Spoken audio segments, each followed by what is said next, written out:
everybody. This is Andy Lopez, better known as the Invisible Gardener. You're listening to Inner Gardening from Your Soul to Your Soil.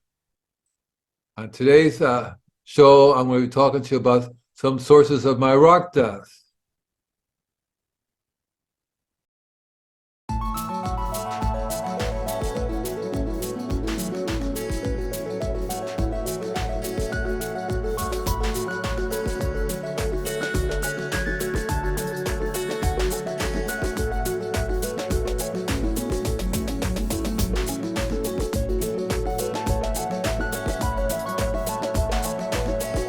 That's a song I wrote called Thank You. I originally wrote it for the garden.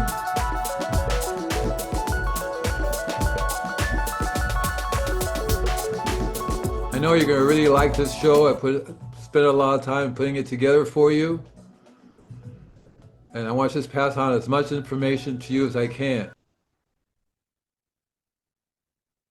Okay, so as I said, this is a show. It has to do with rock dust. And many people have been asking me, where do you get your rock dust? I love telling them how many rock sources of rock dust I get because it's true. I get over 14 different sources of rock dust. So today I'm going to cover as many of them as possible for you, okay?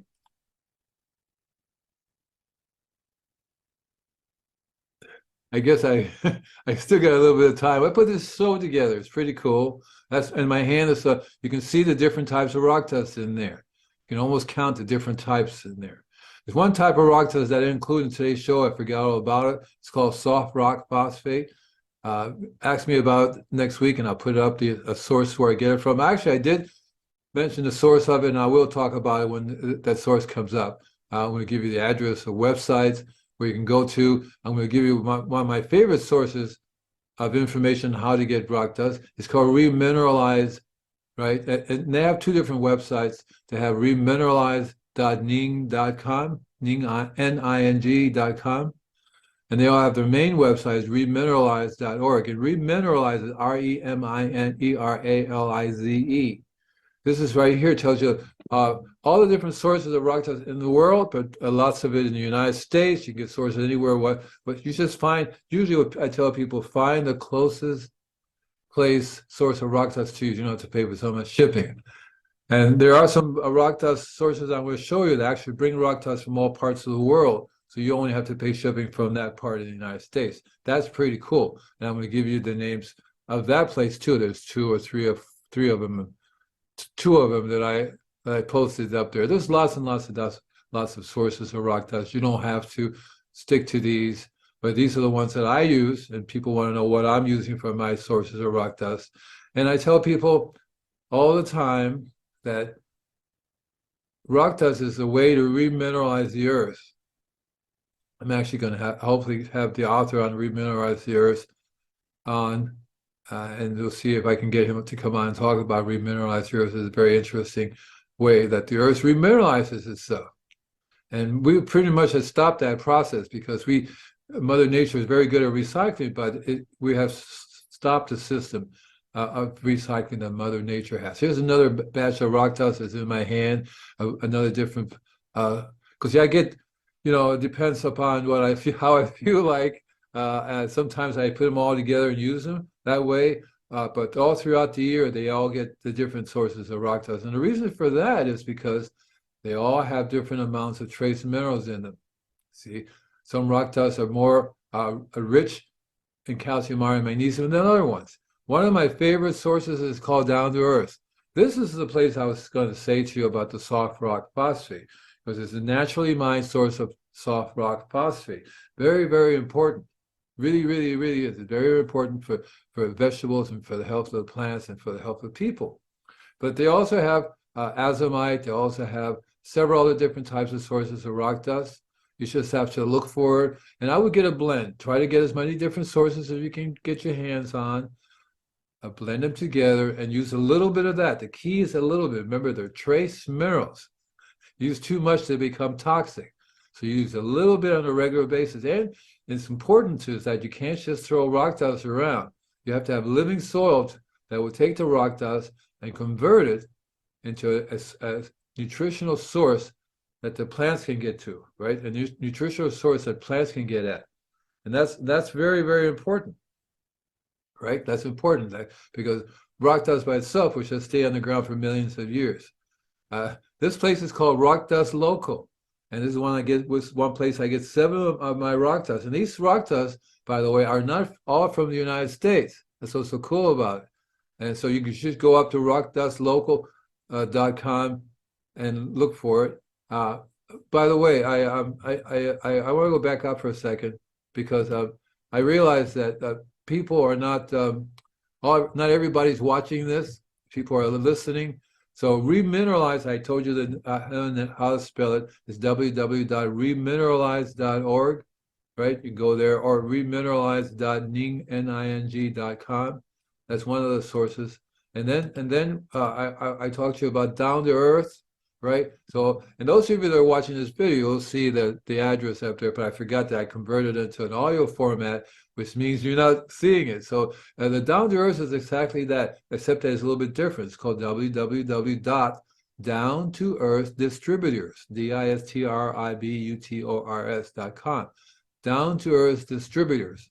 Okay, that's the source that you want to be able to go to. And then we also, as I was talking about the Rock Dust Local, that's their actual name, Rock Dust Local, and they're at rockdustlocal.com. I have this slightly different website, which is basically https:///////rock dust local. And then the other source that I use is it's called Agro-Win Fertilizers, AGROWINN fertilizers, and they produce they produce a really, really cool rock dust that's made from alluvium clay. This stuff is 30% calcium. It actually comes from a near San Diego, and it's a hot mud bath. People go there to take hot mud. So it's mud. It comes from underground. It's been heated up. So it's alluvium clay. Wonderful stuff. So it's in a very fine powder to use. 30% calcium. Calcium is very, very important for plants, right? Very, very important for people. And it's an excellent source because it's already been broken down by nature. And the microbes will turn it into a wonderful, wonderful nutritional source for plants. And the microbes will never overdo it. They'll give the plants just the right amount of calcium. And they don't do just one product. That's why you want to have a blend of minerals, because the microbes do much better if they have different sources of minerals that they can all blend together and form one nutritional source that they give to the plants. And the way they give it to the plants is they live in the root hairs. There are different kinds of microbes. Microbes in the soil convert into food, and there are microbes that live in the hair. So the microbes will hand it over to those microbes in the root hairs, and the microbes in the root hairs will literally give it to the trees through the root hairs. And the trees will absorb these minerals. And it's very important. There's 96 different trace minerals. Here's another source. This is one of my longest sources that I've been buying organic stuff. I think it was in the early 70s I started using these guys, right? It's called groworganic.com. It's the home of Peaceful Valley, right? And I think they're up there in Grass Valley. And you can get, they have 4 or 5 different catalogs, all kinds of really cool organic fertilizers. I mean, this sounds like an ad, right? But they have all kinds of native flowers and native seeds, tools, and of course, they have really cool rock dust. Okay, and this particular article, how to use rock dust, how to use fertilizer rock dust, tells you about the 3 or 4 different types of rock dust that they sell. And I would get them all, right? And their website is www.groworganic.com.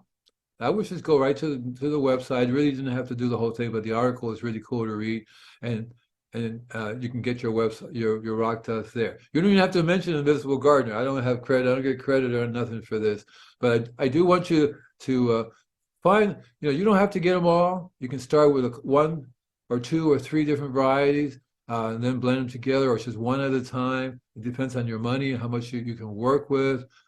You just have to remember these things are meant to be in trace mineral form. That means if you do too much, you will destroy the plants. The microbes won't be able to eat it, and it'll overflood the root systems, and it'll burn everything. It's like too much vitamins, right? You start taking too much minerals and vitamins, you're in trouble.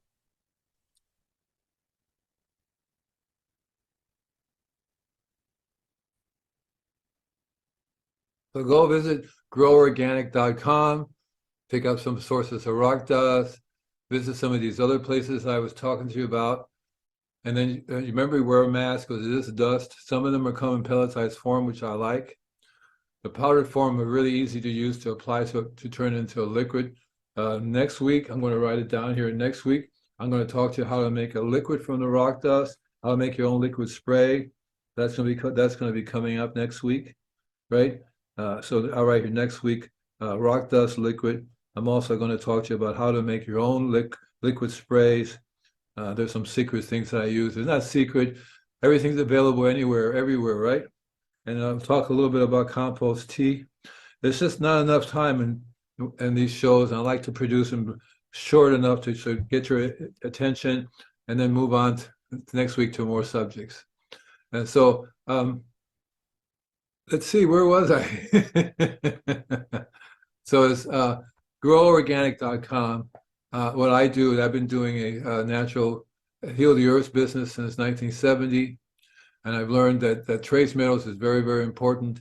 And you have to find sources of trace minerals. That's another source that I didn't include in here, and that is because it's not a rock dust. So I think what I'm going to do is I'm going to do a show called Sources of Trace Minerals, because that's important, because you want to learn all the different sources that you can get trace minerals from. Because there's another source that I use to get trace minerals, and I'll tell you what that is. It's called actually C90, SEA 90. So you go to SEA90.com. But I'll talk about it, and I'll try to get somebody on the show to talk about it. That's even better idea. Thank you. But the trace mineral thing is very important, because if you read any of my books, which by the way, it's called Don't Panic, It's Organic, it's the latest one. You should go to my website, invisiblegardener.com, go to the store and click on the picture of the book, and it takes you to Amazon. It's called Don't Panic, It's Organic. Please order it, read it, enjoy it. Any questions about that, please email me. The best way to email me would be to use the inquiry form. To go to the website and use the inquiry form. It'll say get in touch with us there, and I'll be happy to answer your questions. Plus, I use the book here a lot. Getting ready to do a online workshop. If you're interested, let me know. But trace minerals are everything. If all diseases and all pests, because what happens is pests are vectors for disease. Pests come along, they bring the diseases with them. But a lot of times the diseases are soil. Actually, all the time diseases are soil borne. They start in the soil. So it makes sense to have a living soil that controls the diseases. And the living soil is very, very important. If for no other reason, then it provides the microbes to break down the rocks, right? The sources of the minerals into a form that the plants can eat. And they need over 90 trace minerals, 96 actually, trace minerals. I call them exotic ones. So if you have an exotic trace mineral that's missing, your plant's going to get it, a disease or a pest. It's going to have a significantly lower Brix level. We talked about the Brix levels last week. The higher the Brix, the more the minerals, hopefully. I mean, it doesn't entirely work that way, because you can have a couple of sources of minerals that still have higher Brix, and so that's confusing. You say, "Oh, I have everything I need." Well, and the reality of it is you need 90 of them. The refractometer doesn't show you how many different types of minerals you have. It just says you have minerals in there, right? So if you have 20, 30, or 40 minerals, like you have one, just get one rock dust, like azomite. It's got over 30 different minerals in there. So yeah, you're going to get a higher Brix level breeding than if you didn't have the azomite in it. And then if you have sources of different types of rock dust, it's going to get even higher Brix breeding. But you still are going to be missing in some of the exotic ones. Even after I get 14 different types of rock dust, I still know that I'm missing at least 4 or 5 of the exotic ones that are absolutely necessary. So that's why I get other sources of minerals, like the C90, for example. It's 90 different trace minerals. So I'm hoping that some of those exotic ones are in there. See what I'm saying? And there are a few other exotic ones that sources of trace minerals that I will talk about in the shows coming up. So this one here is, oh, let me push the button so it's not really working right. There you go. I think it's moving now, right? I'm trying this system out just to see if I can get it to work better, to show you stuff and still be there. You know, because I can just show you without me doing there. If you don't want to see me, I'll just do it this way. But this way you can see me talking to you, and you can see the graphics, whatever I put up there, because I think people like that. I've been doing that for a long time, and I'm getting better and better at it, producing the information that we have. So as I was saying about the rock dust, is that the remineralization of the world is a really very interesting thing. Here's three other sources, by the way. Here's three other sources of rock dust, and it's called nature's footprint. And I really like these guys. So if you go to nature'sfootprint.com, and nature's footprint has a little hyphen in it, not a hyphen, a little dash in the middle. It's called nature's footprint. You can try to see if you find it just by saying nature's footprint when you do a search on it. But it's called nature's footprint, and it's not one word or two word. It has a little hyphen, a little dash in the middle that connects it. .myshopify.com. And it's actually collections.soilmem. It's a big thing. But if you go to nature's footprint, that's the easiest way to find it. Just do a search for nature's footprint, and you'll find it. They have basalt, right? They have olivine rock dust, and they have pumice. All of these are really cool sources of rock dust, of the minerals. And as I was saying before, that the minerals basically eat the microbes basically eat the minerals. Okay, the microbes eat the minerals, and that's what importance. And they turn it into a nutritional form that then is passed on to the plants and trees via the root systems. And so I wanted to have some microbiologists on, and I'm still thinking of buying a microscope.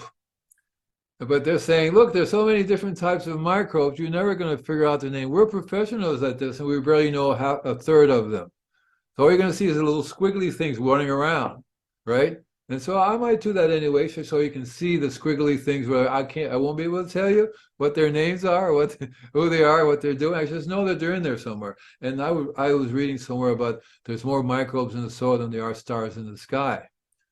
How's that? And so one of the things I always tell people is, you'll hear me talk about compost a lot. And I tell people the reason we make compost is to imitate Mother Nature, to help her heal the soil, right? That's the reason why we do that. And so there are different types, and the best type of compost is those made with animal manure. I don't like it when you go to the store, it'll say compost without manure, because you're missing the whole process, the whole importance of how to properly make compost. You want to make it with as many different sources of animal manure as possible. And if you're not making compost, at the end of the process, it still looks like manure, because at the end of the composting process, you're not going to get salmonella or any other things like that, because there's no longer manure. The microbes have converted it into a very, very incredible product. And so one of the best sources of microbes is cow manure. It's the stomach of the cow. It's very important. Another source of microbes is worms. And so I'm going to be introducing you to more and more worm farming. This is a picture of one of my worm farm that I have, and you can see it's basically a cattle trough with little round containers through which I have canola oil in to keep the ants from climbing up, because the ants will come and attack the worms, but it produces worm juice. And the worm juice is one of the best sources of microbes around that you can use in your garden. Of course, if you have earthworms in the soil, there you go. The earthworms will be doing earthworm castings, which is the earthworm poo-poo, and they will be peeing in the soil, giving you the microbes. That's an endless source of it. But for me, when I do my spraying, I don't want to squeeze the worms or scare them to give me their poop or liquid pee. So I do a worm farm, and I'll tell you more and more about how to do a worm farm. There's so many different ways you can do a worm farm in the market. Now remember, the secret to healthy gardens is a living soil. And the living soil has to be rich in the microbes. You can't have a non-living soil and no microbes in there and expect to have a healthy garden. Even if you do chemical fertilizers, if they don't, organic fertilizers, I mean, if you put organic fertilizers in dead soil, the organic fertilizer will not work because it needs living microbes to work. Chemical fertilizers do not need microbes, and they will inject themselves into the plant, whether they want it or not, and that causes stress. So as I was saying about worm farming, it's really cool, very easy way. There are many different worm farms you can buy. You can make your own. You can use it. You don't need a really big yard or even a yard. There's lots of ways you can do a little worm farm in your garage. I have one in my garage as well. I had one outside. I have to move it. So it's a lot more harder, a lot harder to have it outside when it rains and insects and ants and other creatures want to come out. It's a living thing. You have to take care of it. And you're not making compost with it, but you do have to feed the worms. So there's a difference between having a compost bin, right, where you just throw compost in, or a worm farm where you're actually feeding the worms. So I'm going to be talking about a worm farm in one of my shows coming up, what you feed them, how you take care of them, how do you get the liquid, how do you get your earthworm castings, where to buy the worms from, what type of worms to get. I'll be talking about those also in the shows coming up. And so worm farmings are I take a gallon of the worm juice and run it through a beer machine, which makes then 15 gallons of the same amount of worm juice that I get in the 1 gallon. Because normally a beer is a fermenting process. It's a cone which whirls the liquid and aerates it, and the microbes love it, and you have lots more microbes. So I'll show you how to do that. So as I told you before about the secret to a healthy garden is the microbes, and that's it in a nutshell. Okay, and in the rainforest you have microbes on the leaves. You have microbes everywhere. That's one reason why I spray it. It works really, really good on controlling diseases and pests. I hope to have I forgot his last name, but he is into biochar, is into microbes. He sells a really great vinegar product. And we're going to be having more and more guests on. If you have something that you would like to show the world that you're doing, you can go to my website, use the inquire form, and to say, Andy, I'd like to be on your show. This is what I do. Here's my website. And then if you have a book, so I'll ask you to send it to me so I can read it. If you have a product, I'll ask you to send it to me so I can use it. Because I can't talk about your product unless I actually use it. So if you have any questions, you can go to my website, invisiblegardener.com/inquiry. Now, I think I did that one wrong there because it didn't show up too well, inquiry, so I have to fix that. But it's invisiblegardener.com/inquiry, INQUIRY. And that you fill out that form there, put your name, address, and stuff like information, the question you have. If it's about this show, you can tell me about it, right?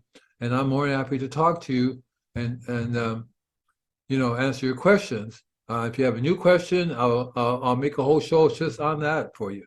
I can talk about that. I tell people I don't do marital problems, but there are lots of different marital problems that happens when the husband wants to use a chemical pesticide, right? And the wife doesn't. So thank you very much, guys, for listening to my show, and happy growing organically, of course. Bye now. Bye, everybody. Thank you for listening to my show or watching it. See you next week. Remember, it's invisiblegardener.com. That's me, Invisible Gardener. Bye.